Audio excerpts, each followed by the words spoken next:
Mister Perticone, insomma, vabbè, 3 punti d'oro, lo sapevamo, tante azioni, siamo andati vicino al gol più di qualche volta, forse bisognava chiuderla prima, ma sono parole che ha il vento in questi casi. Cosa ne pensi?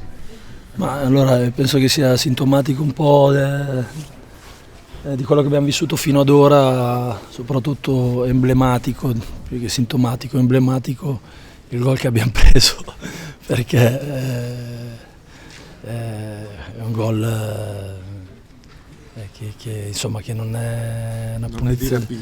No, non è nulla, nel senso che è un non lo so, un tiro da punizione da non so quanti metri che poi viene deviato, ecco, va in porta all'ultimo secondo del primo tempo.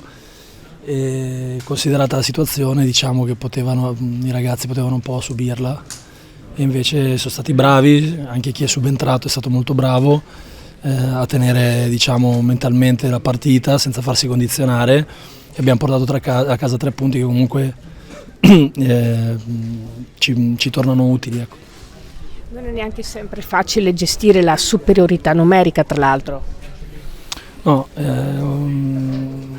oltre a quello noi conoscevamo il nostro avversario, un avversario che è chiaramente in una brutta posizione di classifica perché sono ultimi, ma proprio per questo avevo avvisato i ragazzi che avrebbero giocato fino all'ultimo secondo, perché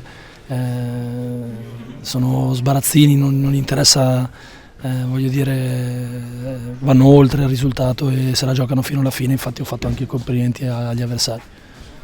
Una vittoria sicuramente che, lungi dal fare retorica, serve oltre che per la classifica anche per il morale. Sì, vincere è sempre la cura migliore. Poi sono contento perché i ragazzi in settimana stanno facendo le cose giuste, abbiamo ampissimi margini di miglioramento, non dobbiamo negarlo, c'è da lavorare molto, però sotto il punto di vista dell'applicazione non posso dire niente. Durante la partita, durante il secondo tempo, abbiamo visto una squadra molto proiettata verso l'attacco, quindi avevi Sanat, avevi Bangal, Vianni, Turchetta, a un certo punto te la sei giocata bene e non hai avuto paura.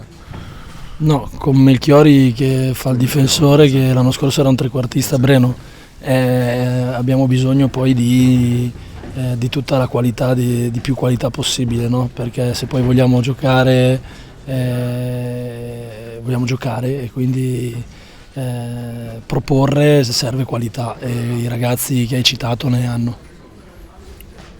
Samuele Vianni, soliti chilometri, ma questo siamo abituati, anche un gol è un momento buono per uscire da un momento evidentemente difficile che si ripercuote anche un pochettino su un po' di sfortuna che abbiamo in campo.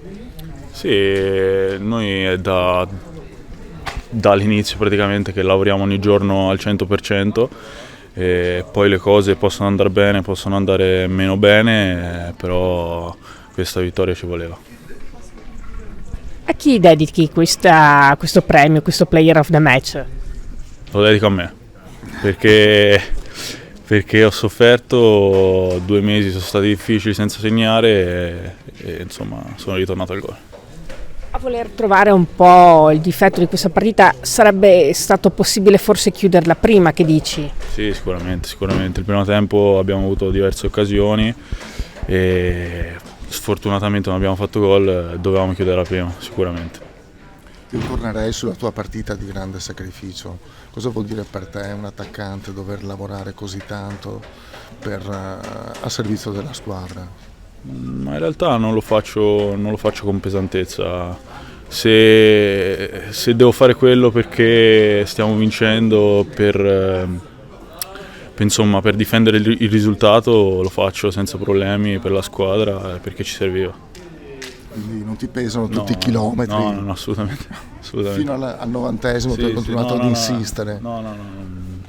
Stavamo vincendo 2-1 e se facevano gol pareggiavano, quindi non mi pesa assolutamente.